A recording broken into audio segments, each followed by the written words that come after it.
Okay, our next task is to return a list of users that is following a particular user or is being followed by a particular user. And let's go and take a look at how we can configure this. I'm just going to clean things up at the top. And in our application followers folder, what we'll do is we'll create a new class and we'll just call it list. And what we'll do, this is going to be a query. So we're going to create a public class query, which we use for anything where we're not updating the database. And we'll make an iRequest. And what we're going to return from here is a list of user profiles. So we'll say profile. And let's bring in mediator. And let's bring in system collections generic. And let's bring in application profiles. Be careful with this one because AutoMapper also contains a profiles class. And what we need here is we need a string for the predicates, as in what do we want to return? Do we want to return a list of followers or do we want to return a list of users that is following that user? And what we'll also do is get the username as well. And we'll take this in as a root parameter so that we've got access to the user that we're interested in. And then we'll create our handler. So we'll say public class handler. And it's going to be an iRequest handler. And we'll take in our query as the first type parameter. And we'll say list of profile as the second. And then we can go ahead and implement our interface. And we'll make the task asynchronous. And for our handler, we'll add a constructor. And what are we interested in here? Well, we need to return a list of profiles. So that means we, of course, need access to our data context. So we'll add this. And in order to return a list of profiles, and to avoid us doing too much typing here, we're going to use AutoMapper as well. So what we'll do is we'll bring in IMapper and say mapper. And let's just add using persistence and we'll say using AutoMapper. And of course, because we've brought in AutoMapper, all of a sudden, profile now becomes ambiguous. Because AutoMapper also contains the profile class. So what we'll need to do is we're going to need to be more specific. So what we'll do for our profile, let's just select all of these and we'll say profiles.profile. And that should make the error go away because this is no longer ambiguous between what we're bringing in from our application profiles and AutoMapper. And then we can go ahead and we can initialize the fields from parameter. So we need to return a list of profiles based on whether or not this is a list of user that's following a user or is being followed by a user. So what we'll do, we'll create a variable to store these profiles in first of all. So we'll say var profiles equals a new list of type profiles.profile. And then what we'll do is we'll create a switch statement based on what the predicate is. So we'll say switch and then request.predicate. And in the case that the predicate is followers, and we'll just use a string for this, then we'll say that the profiles equals await and then context dot user followings, and then we'll say where. And we'll need to bring in system.link to make use of where. And we'll say x goes to target dot username, that's equal to the request dot username.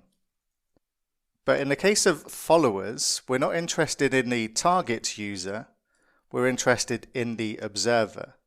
So what we can do is we can make use of projection here.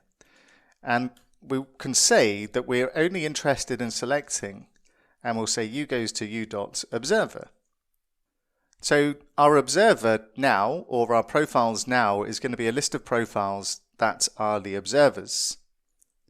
But what we'll also do is use the project to function so that we can project what is an app user to a profile. So we'll use project to, and let's bring in AutoMapper queryable extensions to make use of this. And we want to go project to profiles.profile. and then we can pass in our mapper and our configuration provider. And then we want to say to list async. And we'll also need to bring in Microsoft Entity Framework Core to make use of that. And then we'll need to add a break statement because we're inside a switch. So we'll also need a case for the opposite as well. So what I'm going to do to be slightly lazy is once again use the copy and paste functionality and just paste all of that into underneath for the second case. So the second case is going to be following. And what we want to do here in the user followings where we want to specify that the observer username is equal to the request username, but we're going to select the target. And this is effectively doing the opposite of this case, which is going to give us a list of users that are following the username that we're requesting here. And then all we need to do is we need to return the results, and it looks like I didn't add the results in here, so this needs to be a result of a list of profiles. And let's just go ahead and bring in application core, and we'll need to do the same for the task here. We're going to return a result of a list of profiles, and one other place where we need to do this. And at the top here, we need to make this a result as well of type list of profiles. And then we can come down and return the results, which is going to be a list of profiles.profile. Then we can say success, and we can pass in the profiles.